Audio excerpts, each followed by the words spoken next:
वालेकुम जी, क्या हाल चाल है। उम्मीद करता हूँ खैरियत से होंगे जी। सबको रमज़ान का पहला जुम्मा मुबारक हो। ये रमज़ान का जो है वो पहला आज जुम्मा था और सभी लोगों ने अदा किया होगा। हमारी मस्जिद में भी माशाल्लाह बहुत ज़्यादा रश था।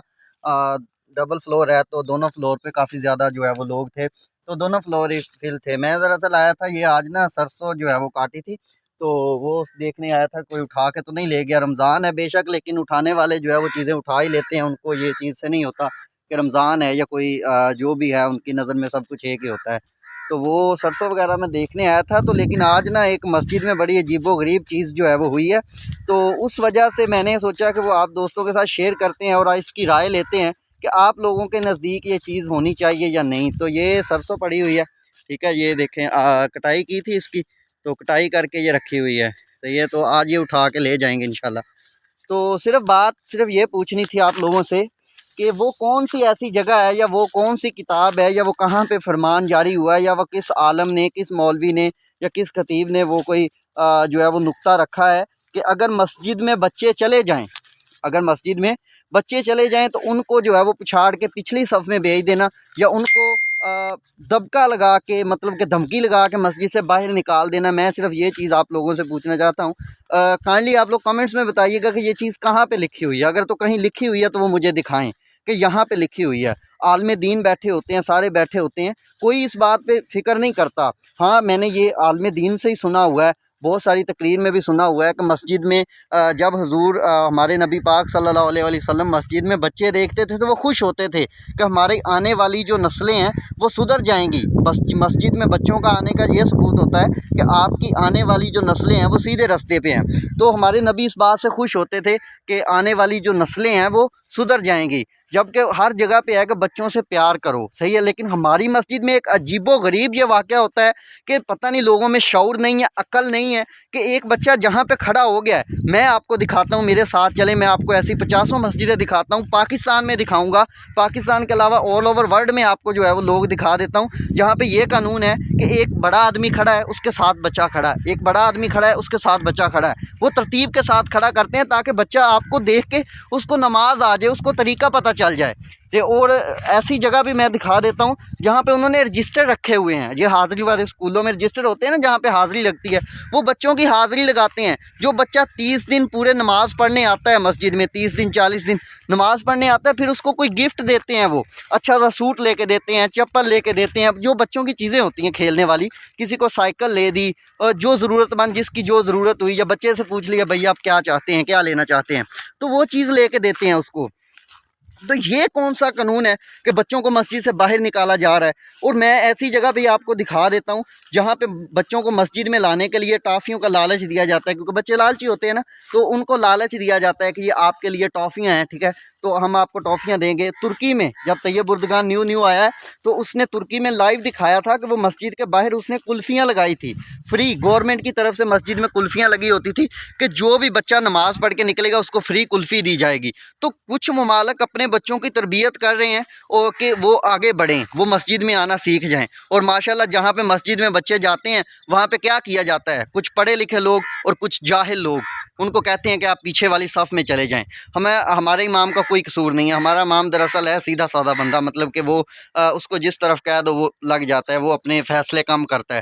हालांकि होना ये चाहिए कि ज़्यादा फ़ैसले जो है वो इमाम के होने चाहिए, लेकिन खैर इमाम के फ़ैसले नहीं है, इसमें कोई इशू वाली दो राय वाली बात नहीं है। तो इमाम को जैसे कहते हैं वैसे कर देते हैं। लेकिन स्टार्टिंग से ही मेरे अब से नहीं, तकरीबन कोई 4-5 साल से ये सवाल था, जब मुझे पहली दफ़ा आगे वाली सफ़ से जो है वो पीछे वाली सफ़ में धकेला गया था, ठीक है, मैं सफ़ में खड़ा हुआ तो मुझे आगे से किसी बंदे ने कहा चल तू काका पीछे चल।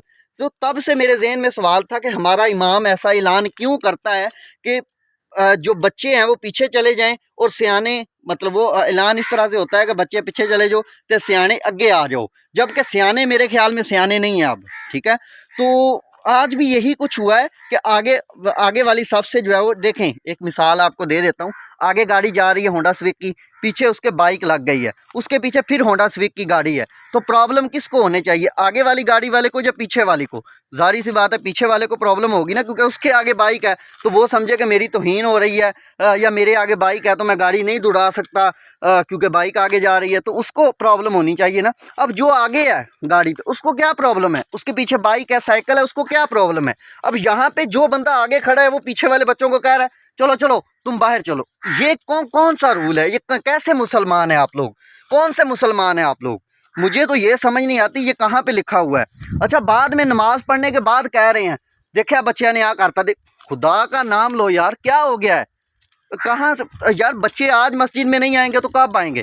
खुद तो आप आए हो रमज़ान के महीने में। वो अल्लामा इकबाल का शेर जो है वो 110% हमारे मतलब के गांव के लिए स्पेशल, मैं तो समझता हूँ कि अल्लामा इकबाल ने वो शेर ही हमारे गांव के लिए लिखा हुआ था कि बस नमाजियों का सिलाब आने वाला है, पता चला है रमज़ान आने वाला है, चलो उठो खोलो मस्जिदें, बिछा दो सफ़ें और बढ़ा दो मस्जिदों के दायरे, क्योंकि अब 1 माह का मुसलमान आने वाला है। वो 1 माह का मुसलमान सिर्फ हमारे गांव में रहता है, किसी और गांव में नहीं है। हमारे गांव में वो 1 माह का मुसलमान है। 1 मंथ मस्जिद में आना होता है और हुक्मरानी ऐसे करते हैं कि जैसे मस्जिद इन्होंने बनाई हुई है। मस्जिद का क्लीन भी इनका है, इमाम भी इनका है, नमाज भी इनकी है, कुरान भी इनका है, दीन भी इनका है, इस्लाम भी इनका है, और इसके अलावा और कुछ नहीं है। तो ये कानून चेंज होना चाहिए इंशाल्लाह। मैं अगले जुमे जो है वो जो आते हैं, क्या नाम है उनका, आलिम दीन है, वो आते हैं हमारी मस्जिद में बाहर से। मैंने आज बात करनी थी, मेरा काफ़ी ज़्यादा दिमाग जो है वहाँ पे मैं बोलने लगा था, लेकिन हमारे इमाम जो है वो तकबीर उन्होंने कह दी थी, उन्होंने अल्लाह अकबर कर दिया था, हाथ बांध लिए थे,